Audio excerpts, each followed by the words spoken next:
kú àtòrọ̀ ìròyìn lẹ́kùnrẹ́rẹ́ ń wò láti iléeṣẹ́ NTA Ìjẹ̀bú Òde. Jídé Moronfolu oníròyìn ẹgbọ́ròyìn náà.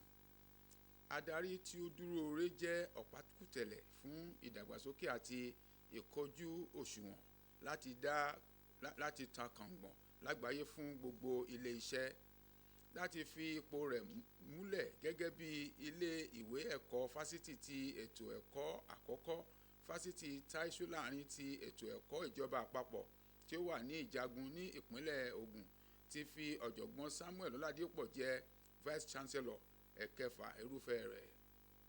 Fatima Hassan tí ó wà níbi ayẹyẹ náà ní gbọ̀ngàn TETFund ti fásitì náà ń jábọ̀ wípé vice chancellor titun náà ṣe ìlérí iṣẹ́ adarí tí ó láfojúsùn àti ìmúsọdọ̀tun àti fi fásitì náà sí ipò tí ó ga fún ètò ẹ̀kọ́ tí ó yanrantí. Ẹ gbọ́ láti ẹnu rẹ̀ sí i. Ilé ẹ̀kọ́ gíga yunifásitì ìjọba àpapọ̀ ti Taiṣu láàrin tí wọ́n ti ń kọ́ ẹ̀kọ́ iṣẹ́ olùkọ́ni tó wà ní Ìjagun ìpínlẹ̀ Ògùn ti yan gíwá tuntun ẹ̀kẹfà irú rẹ̀, ìyẹn ọ̀jọ̀gbọ́n Samuel Ọládípọ̀. Òun sì ni gíwá àkọ́kọ́ ilé ẹ̀kọ́ náà láti ìgbà tó ti di ìjọba àpapọ̀ tó sì jẹ́ gíwá kẹta ilé ẹ̀kọ́ náà. Ayẹyẹ alárinrin yìí ló wáyé ní gbọ̀ngàn TETFund tó wà ní ilé ẹ̀kọ́ náà, èyí tó ṣàkójọ àwọn gíwá ilé ẹ̀kọ́ náà tẹ́lẹ̀ rí, àwọn ọmọ ìgbìmọ̀ olùṣàkóso ilé ẹ̀kọ́ náà, ní àwọn ọba aláyé, àwọn oníléeṣẹ́ ńláńlá, àwọn akẹ́kọ̀ọ́jáde, àwọn òṣìṣẹ́ àti àwọn akẹ́kọ̀ọ́ ilé ẹ̀kọ́ náà pẹ̀lú àwọn jàǹkàn-jàǹkàn mìíràn. Nígbà tó ń darí ayẹyẹ ìbúra fún gíwá tuntun náà, igbákejì bàbá ìsàlẹ̀ ilé ẹ̀kọ́ náà, ọ̀jọ̀gbọ́n Ramoni Bello, gbé ìwé àṣẹ ìṣàkóso àti ọ̀pá àṣẹ fún gíwá tuntun náà, èyí tó fìdí ọ̀jọ̀gbọ́n Samuel Ọládípọ̀ múlẹ̀ gẹ́gẹ́ bí gíwá kẹfà ilé ẹ̀kọ́ gíga náà. Nínú ọ̀rọ̀ àkọ́sọ rẹ̀, ọ̀jọ̀gbọ́n Ọládípọ̀ jẹ́jẹ̀ẹ́ láti jẹ́ olódodo, ẹni tó ń kó àkọyawọ́ àti adarí tí yóò mú ìran àti èròǹgbà àwọn tó dá ilé ẹ̀kọ́ náà sílẹ̀ wá sí ìmúṣẹ. Ó tọ́ka sí ètò ìṣúná tó múnádóko, ayọ̀ àyípadà sí ìmọ̀ ẹ̀rọ ìgbàlódé, ètò ẹ̀kọ́ tó yanrantí àti iṣẹ́ ìwádìí tó pegede, ìtọ́jú àwọn òṣìṣẹ́ àti àyíká tó sunwọ̀n gẹ́gẹ́ bí ohun tí ìṣàkóso rẹ̀ yóò mú lọ́kùnkúndùn. Ìyàwó àti ọmọbìnrin gíwá náà àti àwọn mìíràn ṣàpèjúwe gíwá tuntun náà gẹ́gẹ́ bí oníwà tútù bí àdàbà, ẹni tó ní ìwà ìkóra ẹni ní ìjánu àti ẹni tó ní ìran rere. Wọ́n fi ìgbàgbọ́ wọn hàn nínú ètò ìdarí rẹ̀. Wọ́n rọ̀ ọ́ láti rí pé ìrẹ́pọ̀ wà láàárín àwọn òṣìṣẹ́ tó jẹ́ olùkọ́ni àti àwọn tí kì í ṣe olùkọ́ni láti lè gbé ilé ẹ̀kọ́ gíga náà débi gíga. Ààrẹ títí mo sọ ìfẹ́ ọmọ Ọlọ́run ni tí ó ń pẹ́ nísìnyí, dáàfọ̀ Ọlọ́run yóò máa tọ́ sọ́nà, tóun ti jẹ́ ọmọ Ọlọ́run yóò máa tọ́ sọ́nà. Kí wọ́n túbọ̀ máa tẹ̀síwájú nínú iṣẹ́ rere tí wọ́n ń ṣe, àti pé ilé ẹ̀kọ́ yìí kí wọ́n gbìyànjú ibi tí àwọn tó ti ṣe dé tẹ́lẹ̀ kí wọ́n gbé sókè sí i, to the extent pé orúkọ wọn á lè jẹ́ àkọsílẹ̀ fún rere.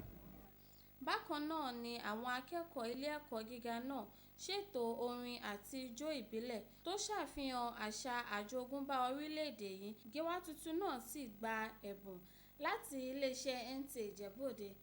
Fatima Hassan ló ń jábọ̀ ìròyìn.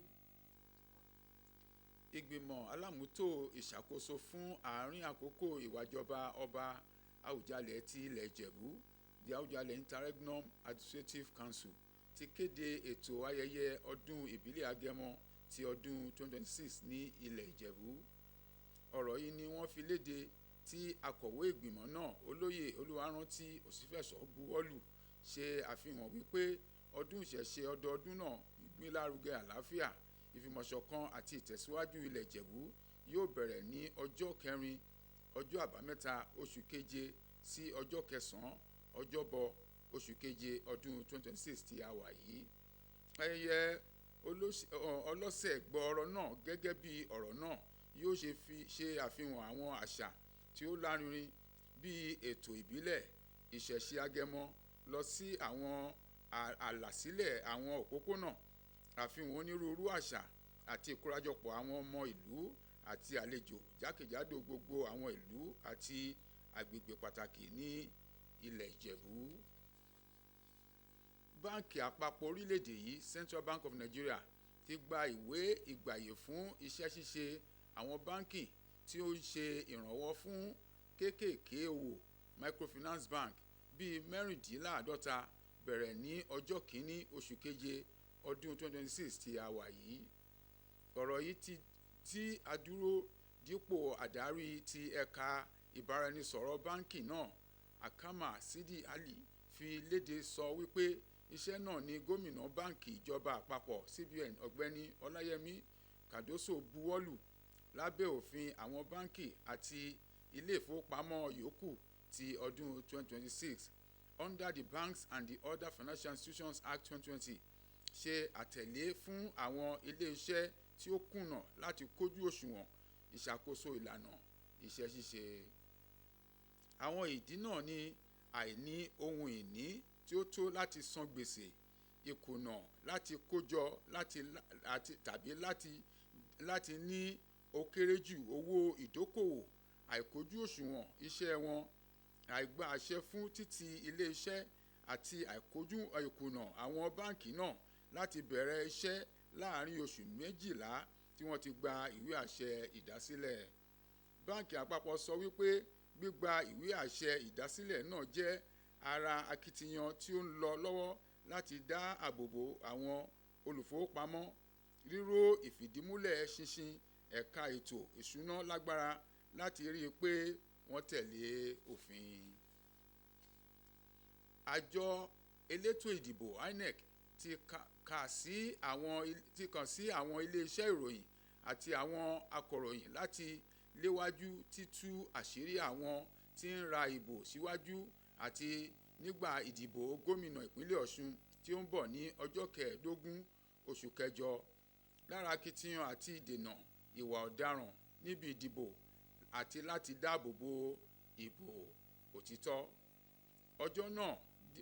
Àjọ náà dìrẹ́bẹ̀ yìí nígbà tí wọ́n ń ṣe ìpàdé ìfojúrinjú pẹ̀lú àwọn adarí alákòóso akọ̀ròyìn àti àwọn agbóhùnsáfẹ́fẹ́ ní ìlú Òṣogbo. Ẹ̀yin ará, ìpéjú ní àlàáfíà ìwọ̀nba ìròyìn tá ní fún yín lónìí nínú Erégbòdì ọlá lọ́lọ́lá Wùràbí kó tó dìgbà náà ká sùúrẹ́ o, ó dàárọ̀.